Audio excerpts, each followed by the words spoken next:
আসসালামু আলাইকুম। ওয়েলকাম জানাচ্ছি আমার ব্লগ ভিডিও চ্যানেল আরবি সুইট ড্রিমে। কেমন আছেন আপনারা? আলহামদুলিল্লাহ আমি আপনাদের দয়ায় ভালো আছি। তো সকাল শুরু, কাজও শুরু, ব্যস্ততাও শুরু। তো দিনের শুরুতে আসলে যেটা হয় নাস্তা বানিয়ে হচ্ছে পরিবারের সবাইকে খাওয়াতে হয়। আমি নিজেও খাই, নাস্তা করি, বাসায় বানাই। আমি বাহিরের নাস্তা খাই না। আর সকাল সকাল হচ্ছে অয়েলি জিনিসটা খেতে ইচ্ছে করে না। তো এভাবে রুটিটা বানিয়ে নিচ্ছি। আমার কাছে এভাবেই আসলে ইজি লাগে, কারণ বেলা টেলা ঝামেলা ছাড়াই ঝটপট করে ফেলি। আর হচ্ছে এই তাওয়া যেটা হচ্ছে বসাইছি, ওটার মধ্যে হচ্ছে তাপটাও ভালো হয়, তাড়াতাড়ি হয়ে যায়। তো হচ্ছে আমি এভাবে রুটিটা বসিয়ে দিলাম। এখন হবে রুটিটা। তো আমার ব্লগ ভিডিওটি আপনাদের যদি ভালো লাগে তাহলে না টেনে সম্পূর্ণ ভিডিওটি দেখবেন এবং লাইক, সাবস্ক্রাইব এবং হচ্ছে কমেন্ট বক্সে জানাবেন ভিডিওটি কেমন হলো। আর বেশি ভালো লেগে থাকলে শেয়ার দিবেন। আর হচ্ছে আমার নতুন নতুন ভিডিও পাওয়ার জন্য বেল বাটনে ক্লিক করে রাখবেন।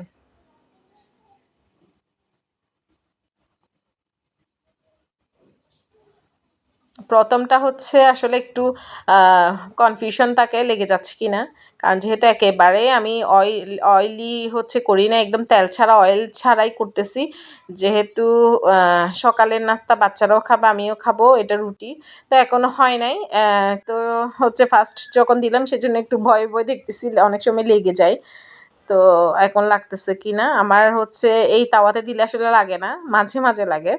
তো এটা হয় নাই, তাই ওরকম দেখাইছে। এই যে হয়ে গেলে উঠে যাচ্ছে, উঠে গেছে। তো অপর পিঠে হচ্ছে উল্টিয়ে দিলাম।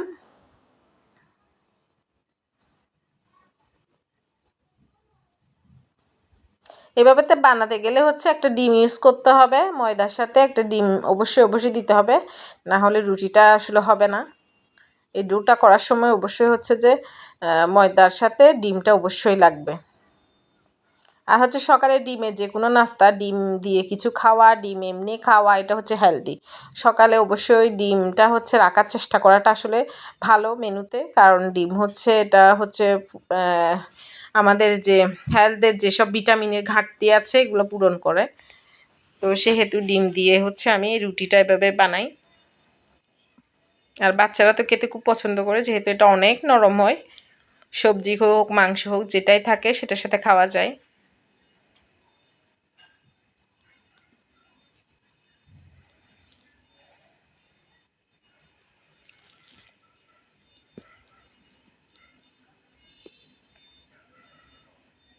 আরেকটার জন্য আমি দিয়ে দিচ্ছি এভাবে।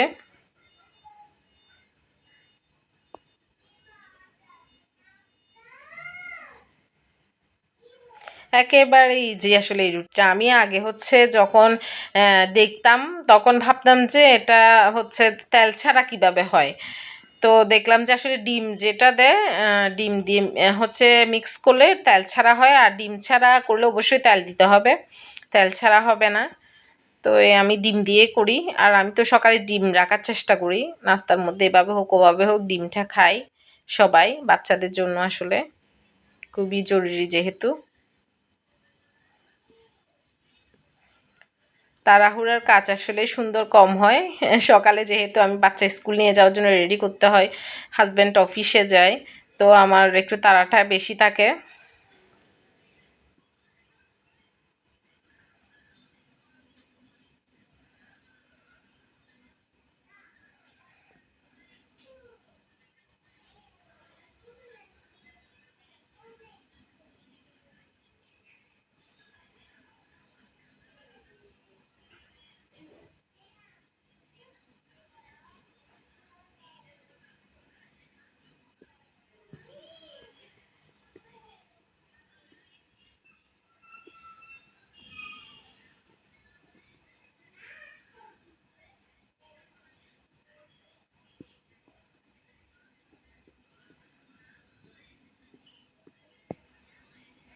তো এভাবে আমি পরপর করে সবগুলো রুটি বানিয়ে নিব,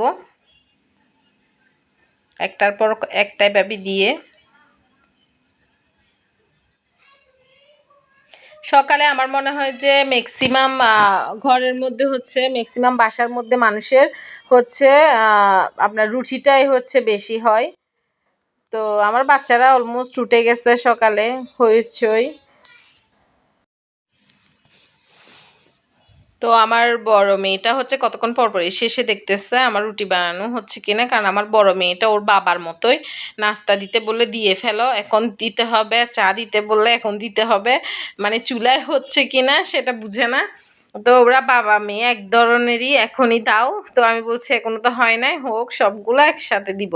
তো ওরকমই আসলে আমার হাজবেন্ডের মতোই হয়েছে, বড় বড় বাচ্চাটা মনে হয় বাবার মতোই হয় বেশিরভাগ টাইম। তো যাই হোক, আমি তাড়াহুড়া করতেছি একসাথে খাওয়ার জন্য। সব সময় আগে দিয়ে ফেললে হচ্ছে অভ্যাস হয়ে যাবে আলাদা খাওয়ার।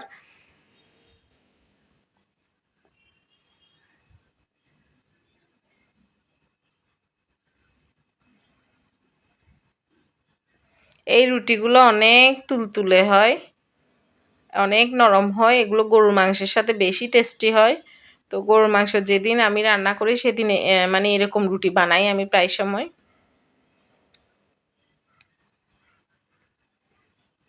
তো এমনিতে বানালে সবজির সাথেও খেয়ে ফেলি, এমনি মুরগির মাংসের সাথেও খাই।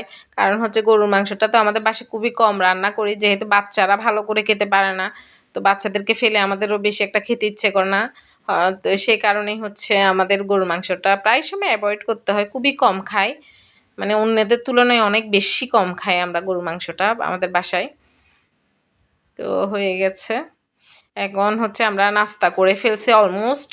করার পরে আমি এসেছি চা করতে, কারণ চাটা যেহেতু গরম গরমই খায়, আম্মু তো একেবারে হালকা ঠান্ডাও খেতে পারে না, ওনার গরমই লাগবে।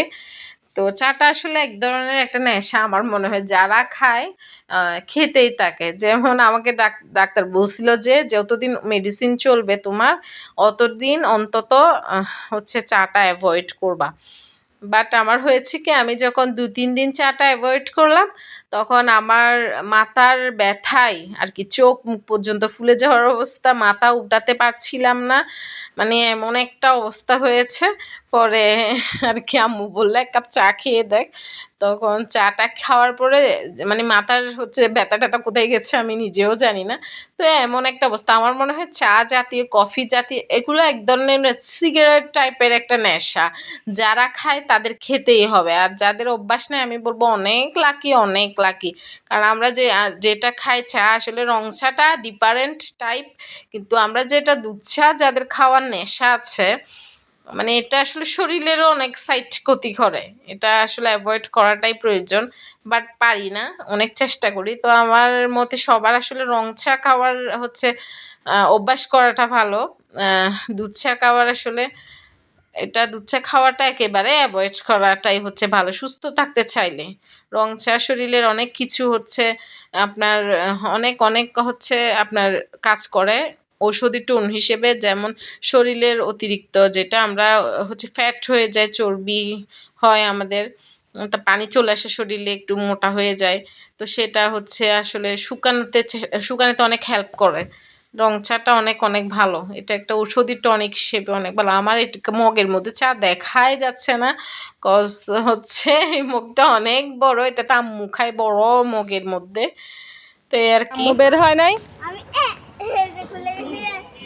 তোমার আম্মু বের হয় নাই কোনো আবির?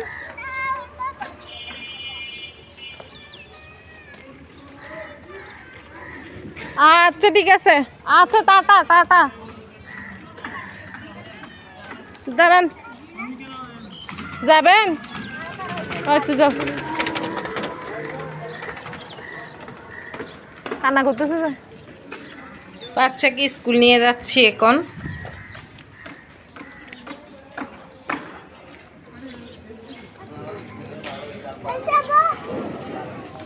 মাস্টার স্কুল 20 টাকা না? আবার দেখিও বেশি ঠিক আছে। ঘুরাও ঘুরাও। হ্যালো, লটকন যাচ্ছে দেখছো? ও যাচ্ছে। হ্যালো, দেখছো ওরা দুই ভাই যাচ্ছে একসাথে। যাও।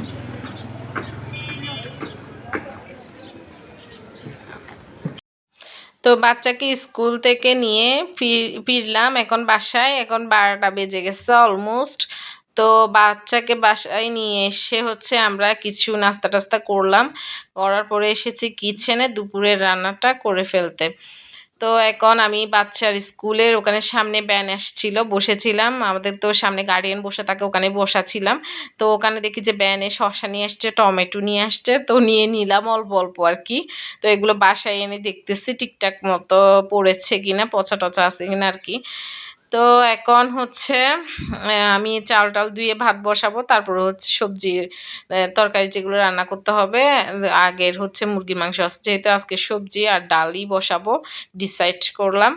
তো যাই হোক চাউলটা ধুয়ে নিচ্ছি। ধুয়ে হচ্ছে রাইস কুকারে বসিয়ে দিয়ে বাদবাকি কাজগুলা করব। প্রতিনিয়ত আসলে কাজ যেগুলা হয় সেগুলাই নিত্যদিনের কাজ।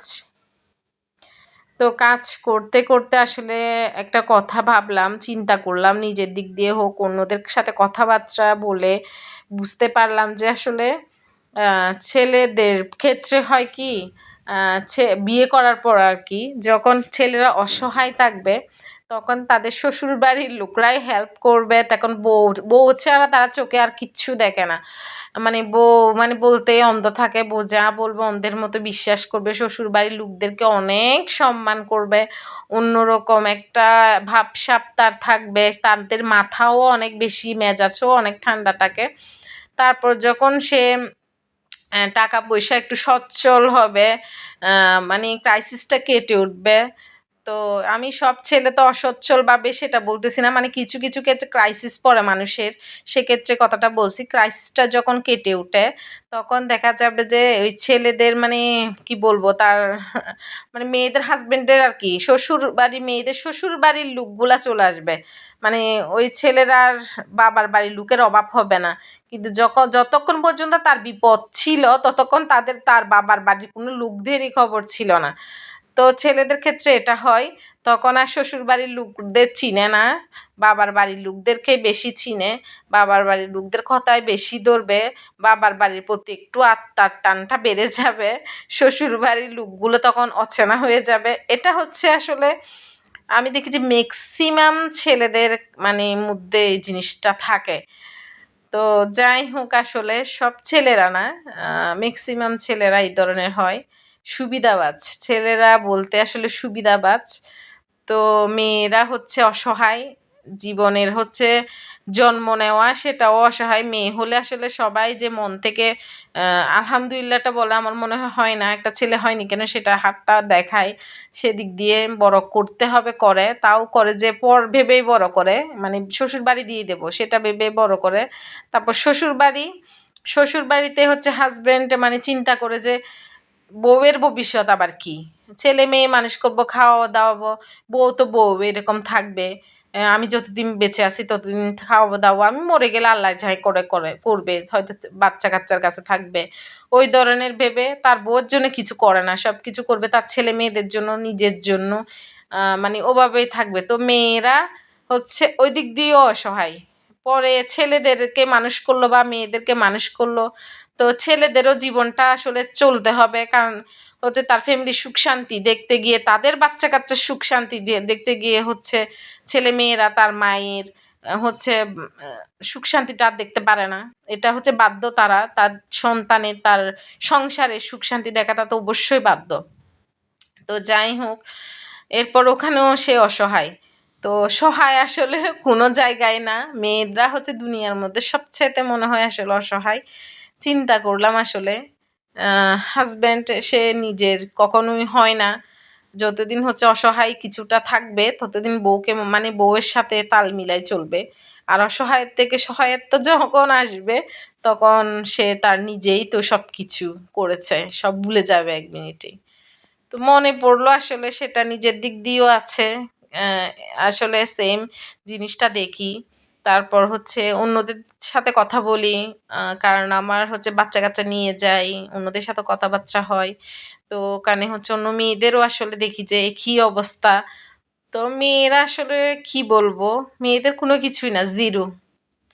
যাই হোক বাংলাদেশে মেয়েরা যে কতটা অসহায়, অন্যান্য কান্ট্রির কোনো মেয়ে এসে যদি তাদের সাথে বেশি না ২ বছর পর্যন্ত খুব পার্সোনালি মিশে থাকে, তারা আমার মনে হয় কান্না থামাতে পারবে না। মানে এতটা অসহায়ত্ব দেখে। এই করতে করতে রান্নার পর্বে চলে আসলাম, গল্প করতে করতে আপনাদের সাথে। রান্না বললাম তো, ভাজা, বেগুন দিয়ে আলু দিয়ে একটা ভাজা করব। তারপরে হচ্ছে ডালটা রান্না করতে হবে, কারণ বাচ্চারা ডাল ছাড়া তো কিছুই খাবে না। তারপর মুরগির মাংস ছিল ফ্রিজে, ওগুলো গরম করার জন্য বের করে রেখেছি, ওগুলো গরম করব। তো আমার কিচেনটা অনেক ছোট, রান্না করতে আসলে হয় কি হিজি বিজি হয়ে যায়। এদিকে পাতিল রাখতে হয়, ওদিকে পাতিল রাখতে হয়, মানে অবস্থা খুবই শোচনীয় আর কি। তো অনেক কথা বললাম।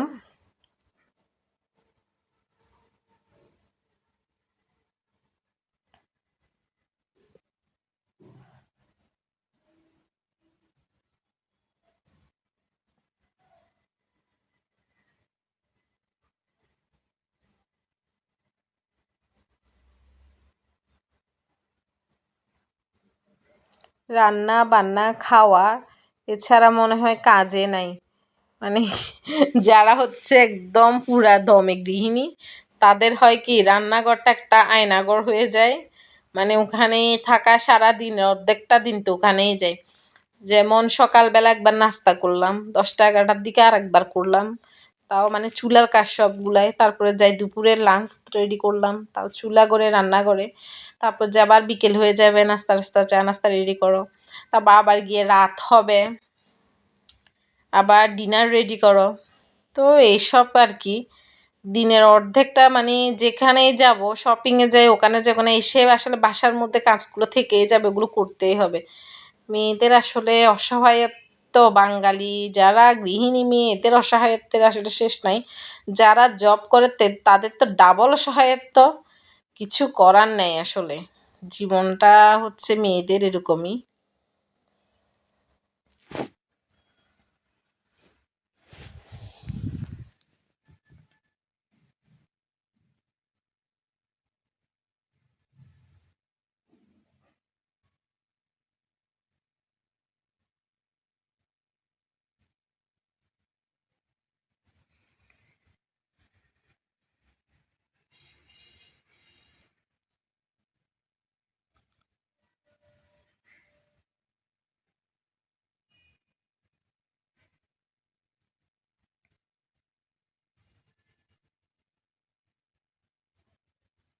সামনে রমজান মাস আসতে, তো রমজান মাসে প্রচুর রান্না বান্না সবকিছু মিলিয়ে অনেক ব্যস্ততা কাটবে দিনটা।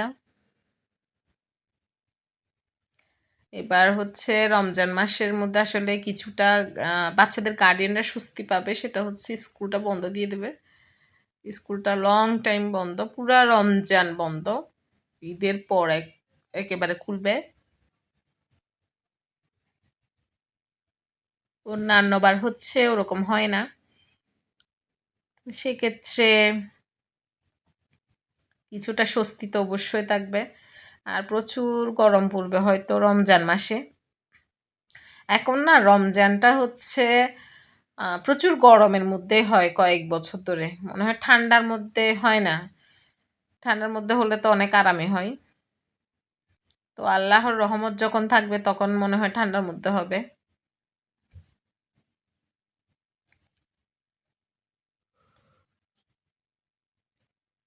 আর বাংলাদেশের ওয়েদারটা এরকম হয়েছে যে মানে বর্ষাও বেশি দিন দেখেছি বৃষ্টি হয় না, শীতও আসছে, শীতও বেশি পড়ে নাই।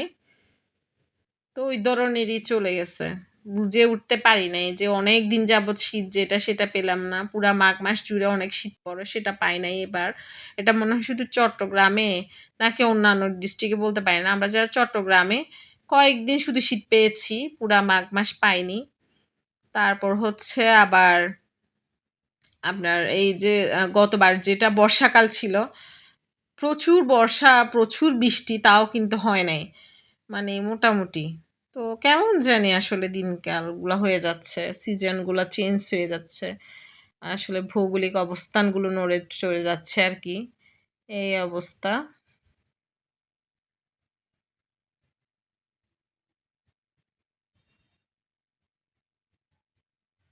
কারণ এখন হচ্ছে বসন্তকাল, বসন্তকালের দিকে শীত চলে যাওয়ার হচ্ছে পরপর অনেক বাতাস থাকে।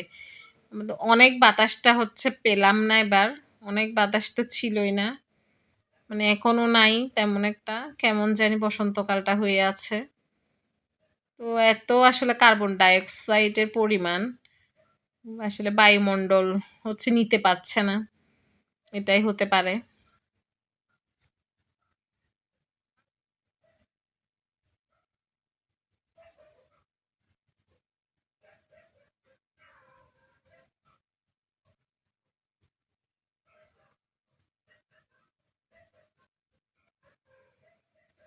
তো আসলাম বারান্দায়।